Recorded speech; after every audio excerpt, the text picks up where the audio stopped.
So, let me get a raise of hands who works out.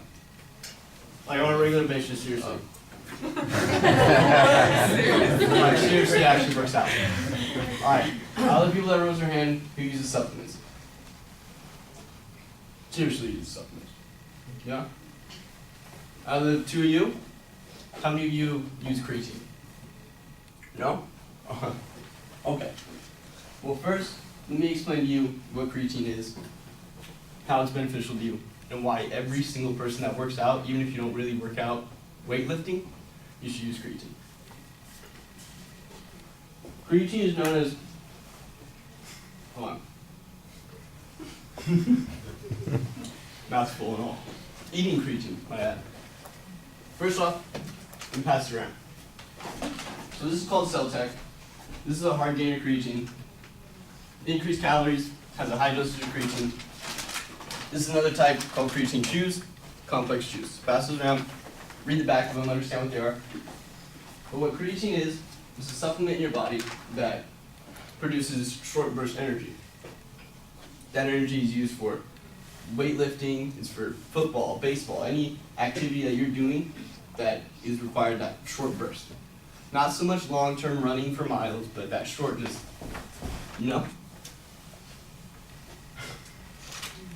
On top of that, it's also used for muscle recovery.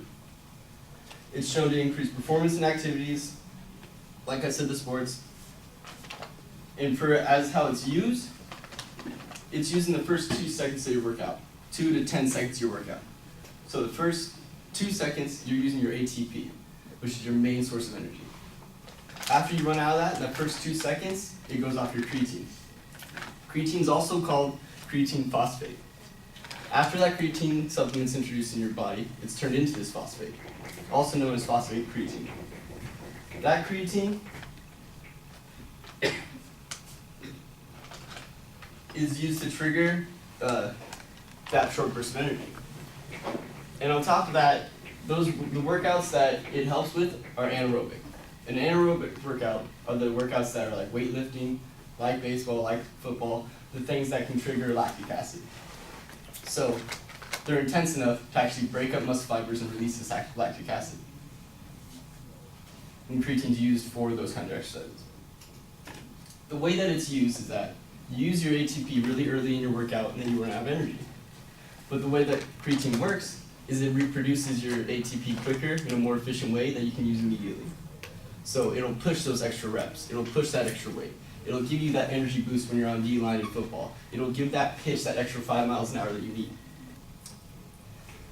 And due to that limited supply of ATP that your body has, this creatine is actually a huge advantage. And on top of that, it's legal in sports and working out. So people that are in the Olympics can use it, professional athletes can use it. I think the only sport that it's not allowed to be used in is UFC, so like fighting. The fact that this ATP runs out so quickly makes it extremely important to regain it. So that way you can push your limits and expand your goals farther than you ever could have and achieve strength and activity that you wouldn't have unless you did it.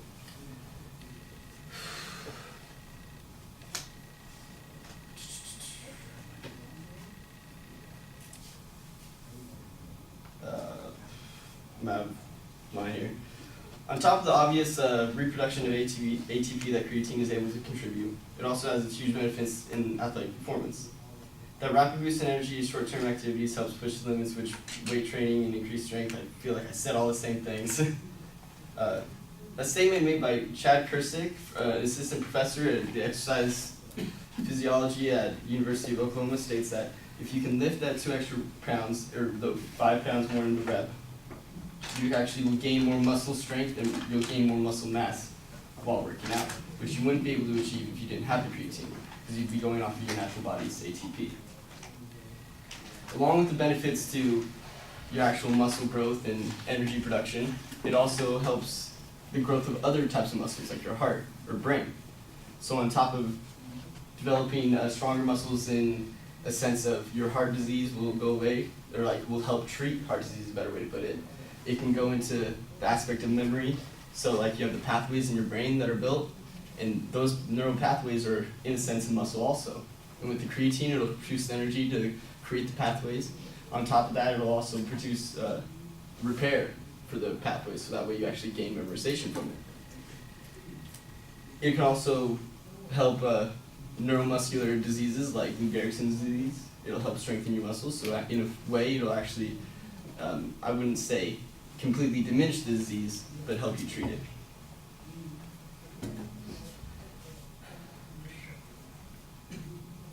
And a common misunderstanding or misconception about creatine, which probably a lot of you people have heard, is that the whole idea that it's water weight. It's water weight, you're not actually putting on any muscle, it's just water in your muscles. In a sense, that is true. The first week of a creatine cycle, you put on this 2 to 4 pounds of water weight. But the reason behind that is because creatine actually extracts water and puts it in your muscles, so that way your muscles are hydrated. So it's not a sense of it just replacing muscle mass with water, it's actually hydrating it. So in a sense, you can take on more workload, you can take on more strength, and produce a lot more out of it.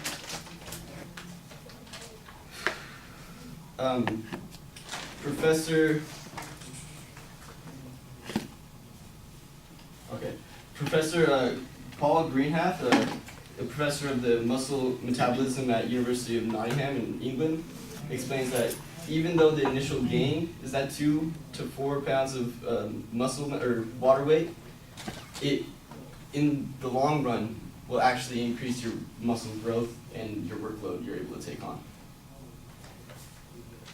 In conclusion, after explaining what creatine is and what it is used for, and its benefits to the human body, and one of the common misconceptions, I believe that in reality, whoever is working out, whether it's weight training, whether it's a sport, or whether it's just trying to maintain a disease, I really do advise taking creatine.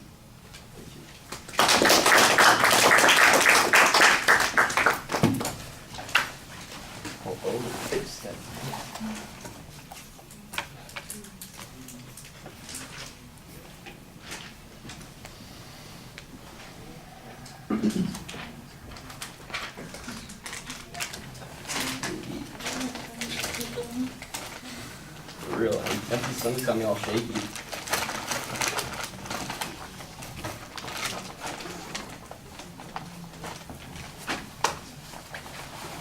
All right, Andrea, you here? Yes. What did you think? I thought it was really good. I like the topic a lot because I do sports and I do take creatine for like my soreness and stuff. So it was really cool knowing like the other benefits to it, which is cool. I should start taking more. And he sounded like he knew what he was talking about. Like he was really confident. He did have like a little pause in the middle of it, but it was okay. He cited a lot of sources really good. His voice was good. Movement was fine and everything. Okay, that's good. Okay. Well, let's start with the ones that you probably already know. Yeah. No, I know. You got to eat before you come to class, you know, because consuming a meal shaky as you're getting started. I know you're shaky and you need some, but boy, it's like I could hear that the whole time you were in the introduction, and it sounded very odd. So it got a little bit better when you didn't have that. I know, and like you said, you're shaky, and so you need to eat something. But boy, it's one of those things. Planning needs to be taken care of. I think I told people, and I didn't have to yell at anybody about it when we did the informative speeches. You don't want to be passing stuff around during the speech because it's a distraction to everybody and you had it going in 2 different directions, so it's a distraction twice while it's going on instead of focusing on you. And there's not really any advantage to being able to see it and handle it. I don't know that anybody is going to understand your argument more clearly because that tub went by them or that package was in their hands at one point or other. It's interesting, but it doesn't add anything to the speech. And we're really trying to avoid the visual materials on this assignment anyway. Now, there are a couple of things that you had that were pretty solid. I thought that you had some good information about how creatine works and why it's valuable and the ways that it benefits people. You cited a few sources on those things, so I think that that helps you sound confident when you're speaking. excuse me, when you're speaking about it, like you know what you're talking about and you feel comfortable expressing this point of view. Your point of view is very clear at the beginning of the speech. As I've already ridiculed people about, I'm not all that enthusiastic about the audience survey approach as an attention device. And it seemed to me like the level of interest gets smaller as you went along, because each question you had fewer people participating in it. And now the truth is that reverse. Okay, so the two of you, or the one of you that actually takes creatine, oh, none of you take creatine. Great. So the 15 of you who do work out, let me tell you why you need to add this to your workout regimen. There's a way that can kind of work, but it needs to be a little bit more forceful when you use it. As it was, the survey just all seems very passive at the beginning. So let's get rid of that. I think that there's a structure to the speech, but it was hard to pick up while I was listening to the speech. However, at the end of the speech, in the summary, you help yourself quite a bit by kind of putting everything into context. So, you know, now that you know how it works and what the benefits are of the body and how to integrate it into your workout regime, you know, that kind of thing. Okay, now I can see how those things work together. So that helps you a little bit. It would be better if it was clearer at the beginning of the speech and while you were talking, so we could see transitions. Otherwise, it just felt a little bit like in the middle section of the speech that you were wandering from one piece of information to the next. At the end, it makes more coherent sense. In the body of the speech, it needs to be a little bit better structured. Your eye contact's down because you're dependent on notes this time, and it didn't seem like you were that way in the past. And I gave Zach a hard time about moving around a little bit, so I can't ignore some of the things that you did. I thought at the beginning of the speech, you had maniacal feet. In the center of the speech, your movements were more purposeful. They were more connected to emphasizing an idea and making a transition between one idea and the next. And then toward the end again, your feet got, a little bit nervous and unstable. And that's a small proportion of what we're talking about, but it's something that's obvious for people to see, and it's something that is easily fixed. So those are things to work on. All right, thank you.